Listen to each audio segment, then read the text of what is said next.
Marilah kita berdoa. Bapa kami yang di sorga, kami bersyukur dan berterima kasih karena Tuhan menganugerahkan hari yang baru bagi kami saat ini. Kami masih boleh bersekutu di rumah kami, ya Tuhan, untuk mendengarkan Engkau lewat firman-Mu. Bapa di sorga, berfirmanlah kepada kami. Roh Kuduslah yang mengajar kami. Tuntunlah kami agar firman-Mu menjadi pedoman, pegangan dalam perjalanan kehidupan kami. Dalam Kristus Yesus kami berdoa. Amin. Salam Jemaat GKPS Cililitan. Salam Jemaat GKPS Cipayung. Salam Jemaat GKPS Lubang Buaya. Salam Jemaat GKPS Cibubur. Firman Tuhan khotbah untuk kita pada minggu ini diambil dari surat Roma pasal yang ketiga, ayat yang pertama hingga ayat yang ke-8. Demikian firman Tuhan.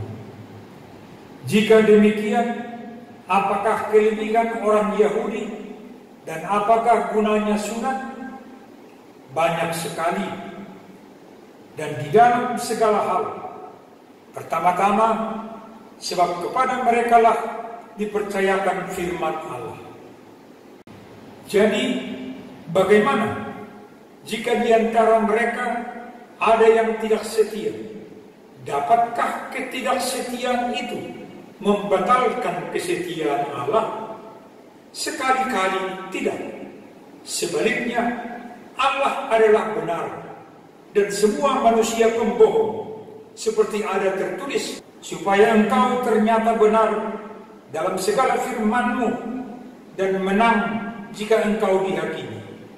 Tetapi jika ketidakbenaran kita menunjukkan kebenaran Allah, apakah yang akan kita katakan?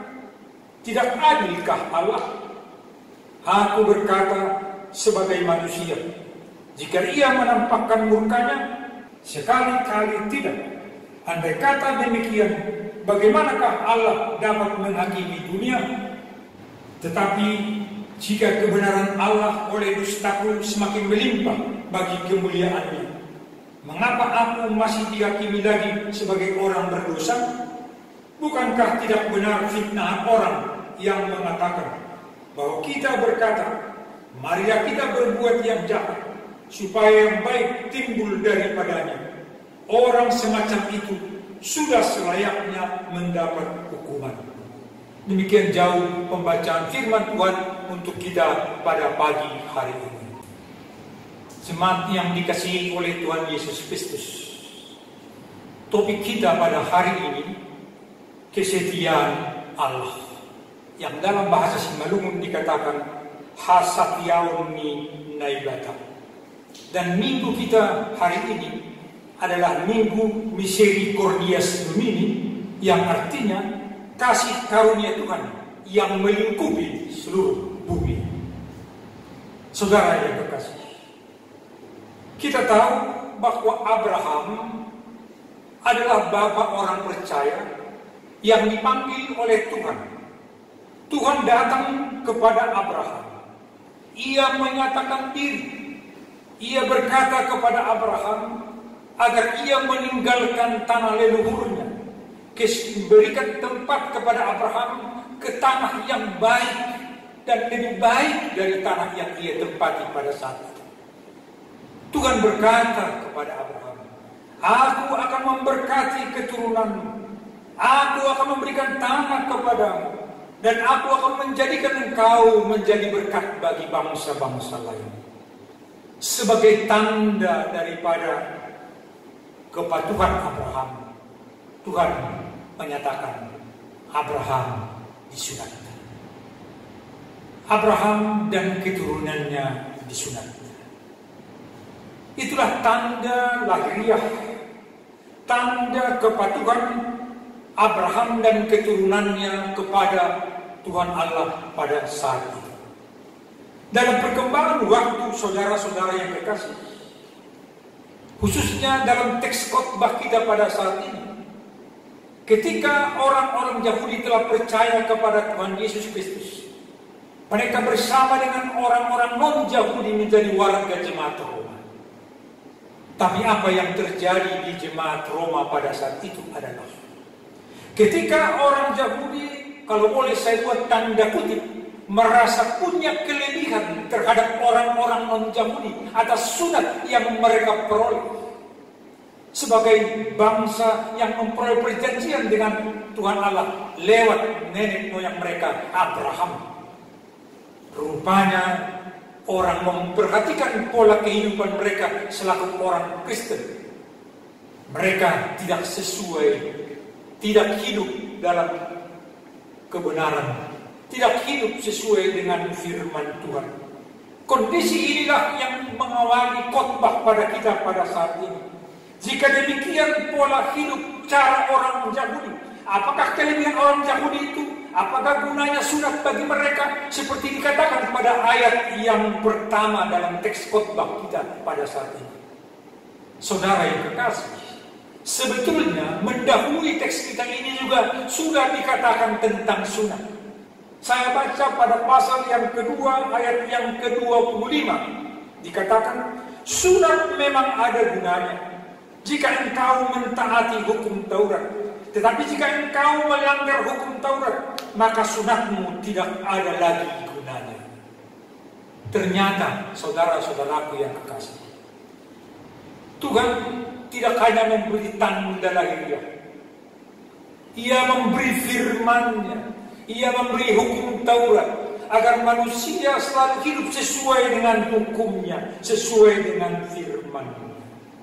Paulus dalam khotbah ini berkata bahwa apakah guna sunat, apakah kelebihan orang Yahudi? Ia katakan banyak sekali. Kalau mereka hidup sesuai dengan firman Tuhan, kalau mereka sesuai dengan apa yang Tuhan janjikan, katakan kepada mereka, mereka lakukan. Tapi dikatakan pada ayat yang ketiga, jadi bagaimana jika di antara mereka ada yang tidak setia?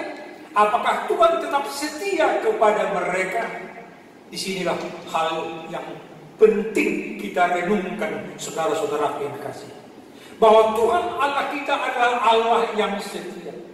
Ia tidak tergantung kepada manusia.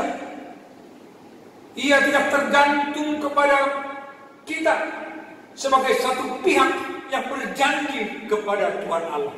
Bahkan dikatakan pada ayat yang keempat, bahkan dikatakan semua manusia adalah pembohong. Sungguh luar biasa, saudara-saudaraku yang kekasih. Ketika kita diperhadapkan dengan Tuhan Allah sebagai pembohong, coba kita bayangkan berhadapan dengan yang setia. Ketika kita hubungkan antara setia dengan pembohong, saya coba ambil satu contoh yang sederhana.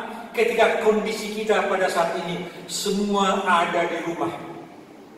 Ada suami, ada istri, ada anak-anak, ada keluarga kita, ada di rumah. At home, di rumah semua. Bolehkah kita bayangkan kalau suami tidak setia kepada istri? Atau sebaliknya istri tidak setia terhadap suami? Atau orang tua tidak setia terhadap anak-anak? Dan anak-anak tidak setia terhadap orang tua? Ketika ia tidak setia, persahabatan akan putus. Persahabatan akan berakhir, saudaraku yang kasih. Setia itu berisi tanggung jawab. Ketika Tuhan setia terhadap kita, Ia bertanggung jawab terhadap kehidupan kita. Dan itulah yang diminta kepada umat orang percaya, Israel pada saat itu, Yahudi pada saat itu, supaya kita bertanggung jawab akan janji yang kita terima dari Tuhan Allah.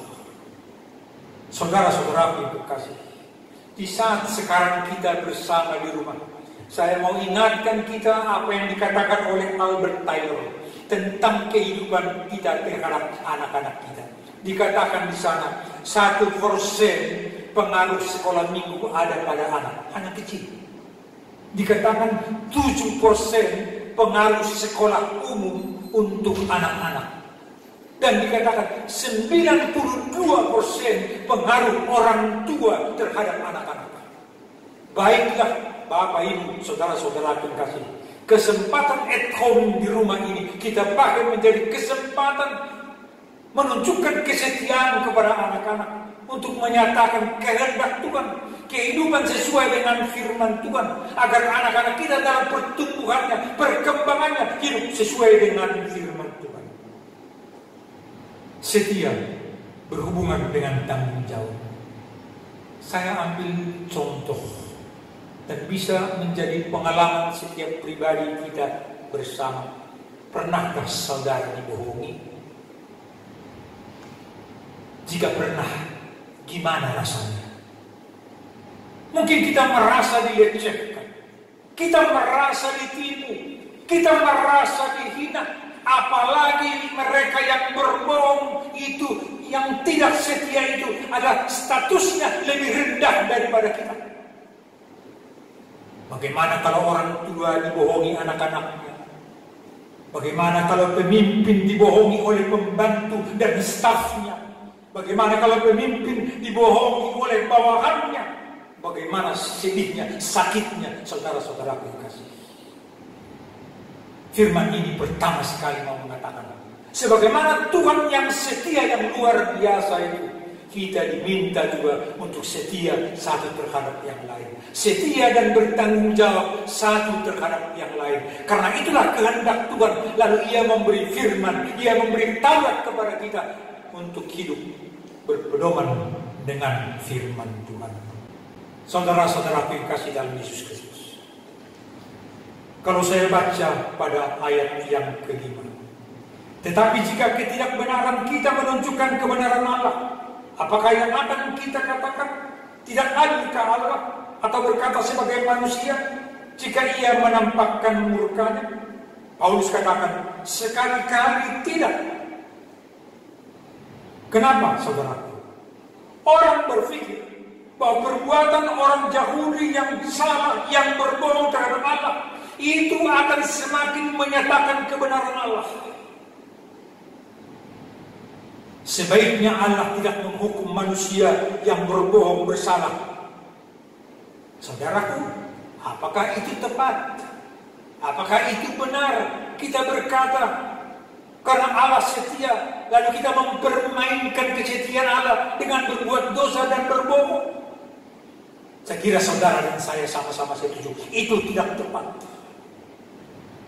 Lalu Paulus katakan lagi pada ayat yang ke-7 dan ke-8, bahwa pemikiran yang demikian, kebenaran Allah dustaku semakin melimpah. Mengapa diyakini orang berdosa? Bukankah tidak benar fitnahan orang yang mengatakan bahwa kita berkata, mari kita berbuat yang jahat supaya yang baik timbul daripadanya? Semacam itulah selayaknya mendapat hukuman dengan tegas, dikatakan oleh Paulus. Oleh karena itu saudara-saudara yang kasih, pemikiran-pemikiran seperti itu sering terjadi dalam kehidupan kita. Orang berkata, sejahat-jahatnya orang, senakal-nakalnya orang, masih ada selalu orang yang membela dia. Sebaik-baiknya orang, sejujur-jujurnya orang, masih ada selalu yang membenci dia. Itulah kondisi kita. Itulah kehidupan kita. Oleh karena itu saudara-saudaraku yang kasih dalam Yesus Kristus, marilah kita belajar kepada firman Tuhan. Marilah kita dengar-dengaran dengan firman Tuhan.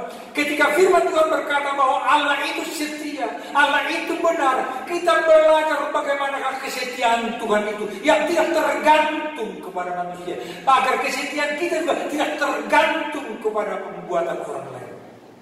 Pernahkah Bapak Ibu ingat orang berkata, aku mengasihi engkau jika engkau mengasihi aku, semacam pembalasan saudara. Aku berbuat baik kepadamu ketika engkau berbuat baik kepadaku. Bukankah itu sifat menunggu? Menunggu. Padahal kita sebagai orang yang percaya, orang yang beriman, kita harus melakukan apa yang Tuhan kehendaki. Kita harus berbuat sebagaimana Tuhan telah berbuat kepada kita. Karena perbuatan kita, tindakan kita, respons kita terhadap apa yang Tuhan telah berbuat kepada kita. Tapi perbuatan kita itu adalah perbuatan terhadap sesama, perbuatan terhadap lingkungan kita, karena Tuhan telah pertama kali telah lakukan kepada kita. Saudara-saudara yang kasih dalam Yesus Kristus, perbuatan manusia baik jahat tidak menentukan keberadaan Allah. Allah itu setia, Allah itu benar, dan Allah itu agung untuk kita semua. Oleh karena itu Mazmur 118 ayat pertama dikatakan, bersyukurlah kepada Tuhan sebab Ia baik, bahwasanya untuk selama-lamanya kasih setianya.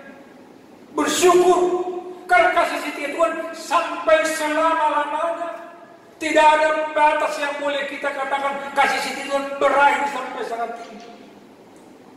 Ketika kita mengalami pandemi COVID-19 pada saat itu, kita bergumul dari segi ekonomi, kita bergumul dari segi sosial, kita bergumul dalam banyak hal, saudara-saudara yang kasih.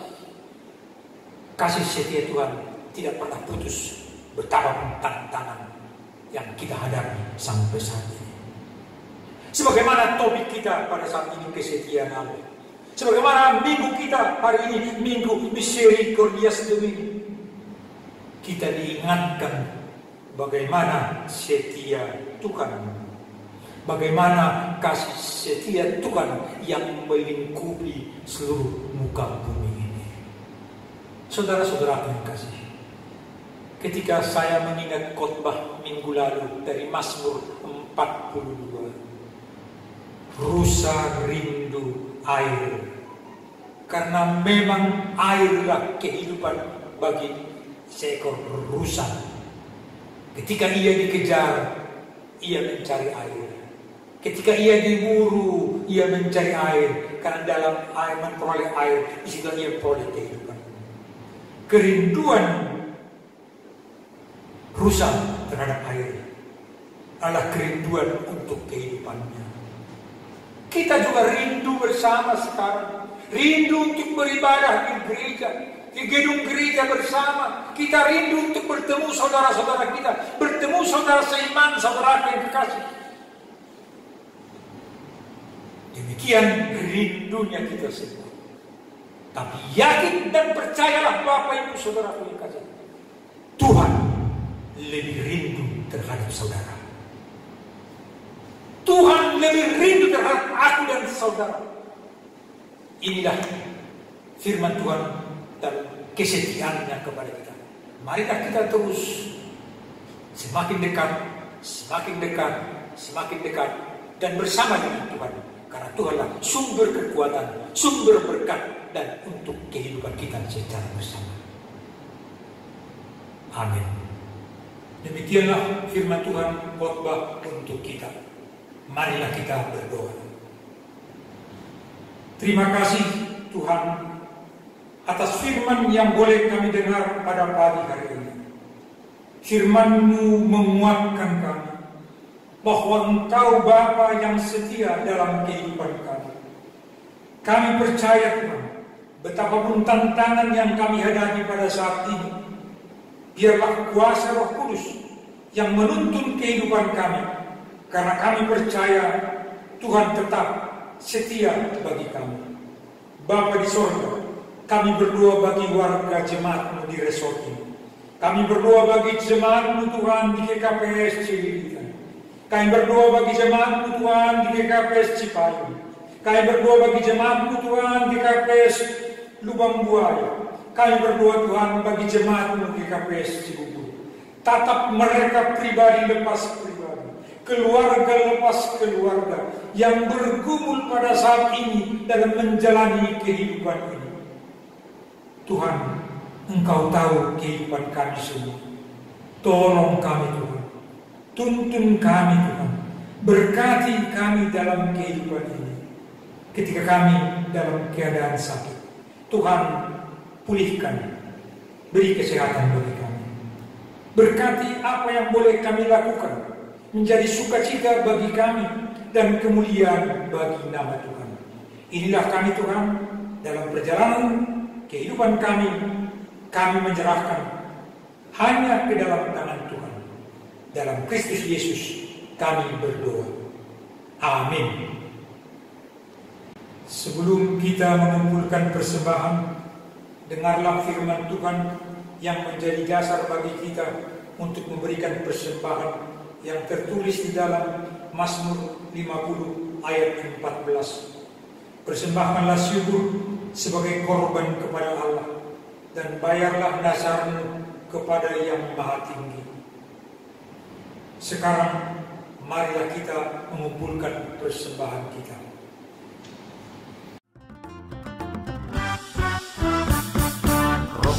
Sonari ulo begi Tuhan laho manggalang galangan malasu dear ondos kon hamba di palas di martari makasih ulo begi ay pasu pasu buay tumang ijaloni taale.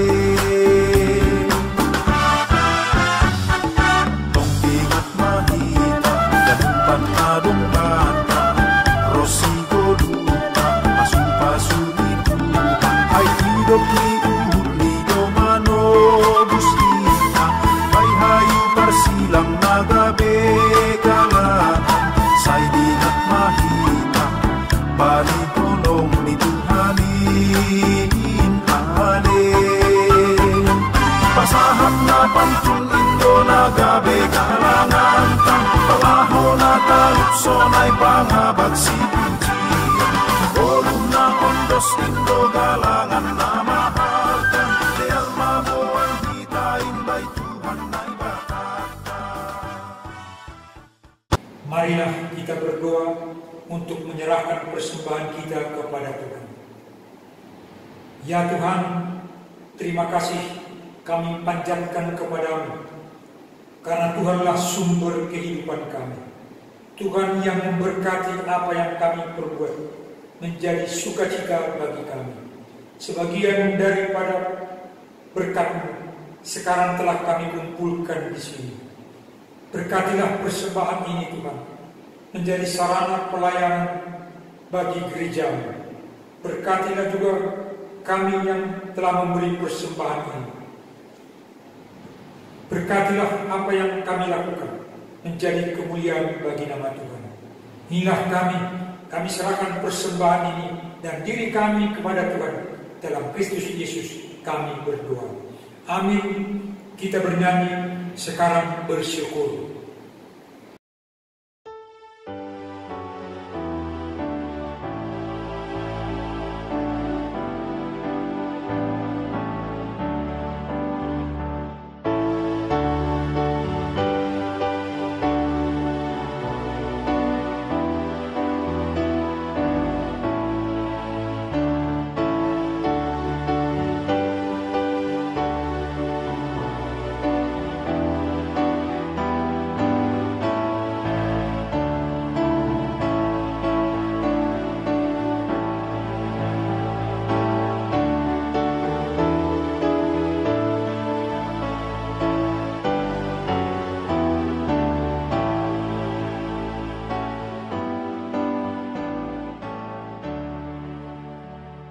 Marilah kita sama-sama berdoa dengan doa Bapa kami. Bapa kami yang di sorga, dikuduskanlah namamu, datanglah kerajaan-Mu, jadilah kehendak-Mu di bumi seperti di sorga.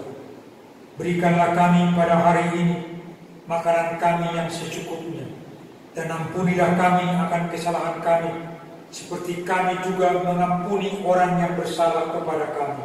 Dan janganlah membawa kami ke dalam pencobaan, tapi lepaskanlah kami daripada yang jahat, karena Engkaulah yang mempunyai kerajaan dan kuasa dan kemuliaan sampai selama-lamanya. Amin. Terimalah berkat dari Tuhan Allah. Tuhan memberkati engkau dan melindungi engkau. Tuhan menyinari engkau dengan wajah-Nya dan memberi engkau kasih karunia. Tuhan menghadapkan wajah-Nya kepadamu dan memberi engkau damai sejahtera. Amin.